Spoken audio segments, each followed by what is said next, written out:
अस्सलाम वालेकुम वरहमतुल्लाहि वबरकातुहू। इस वक्त मेरे हाथ में मौजूद है अल-अमीन बुनियादी सेहत मरकज़ का कोपन। यानी ये वो टोकन है कि जो यहाँ पर मरीज़ों को दिया जाता है।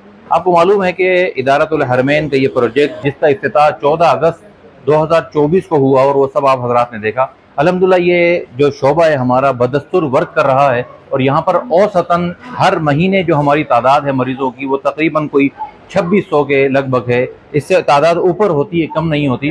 तो मैं आपको दिखाता चलूँ कि यहाँ पर कैसे वर्क करता है। पहली बात तो ये है कि ये जो पर्ची मेरे हाथ में है ये सिर्फ 50 रुपये में आप यहाँ से वसूल कर सकते हैं दोपहर को 3 से 3:30 के दरमियान में।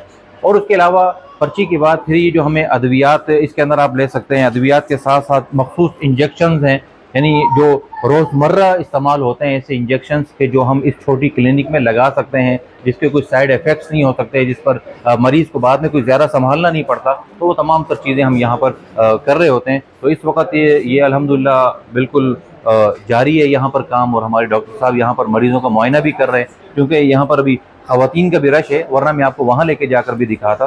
तो अल्हम्दुलिल्लाह बस बताने का मकसद ये है कि एक तो अवेयरनेस हो, आस-पास लोग इससे फ़ायदा उठाएँ। जिन लोगों के लिए ये क्लिनिक खोला गया है उन तक ये पैगाम पहुँचे और वो लोग ज़्यादा से ज़्यादा फ़ायदा उठाएँ। इस महंगाई के दौर में जहाँ पर वो अपनी रोटी, सालन और दीगर ज़रूरियात नहीं पूरी कर सकते, तो वहाँ एक बंदा अगर बीमार हो जाए, और ख़ास तौर पर ये जो वबाई अमराज है, चिकनगुनिया है, ये इस तरह के जो अमराज हैं, और उसके अंदर वो अपनी दवाई की जो ज़रूरियात है वो किस तरह से पूरा करेगा। तो अल्हम्दुलिल्लाह यहाँ पर अल-अमीन बुनियादी सेहत मरकज़ नवाब कॉलोनी इत्तेहाद टाउन में बेहतरीन अंदाज से वर्क कर रहा है। मैं तमाम उन लोगों तक अपना पैगाम पहुँचाना चाहूँगा जो ज़रूरतमंद हैं और अपना इलाज मुआवजा की ज़रूरियात को भी पूरा नहीं कर पाते हैं, वो लाज़मी तौर पर यहाँ पर विज़िट करें।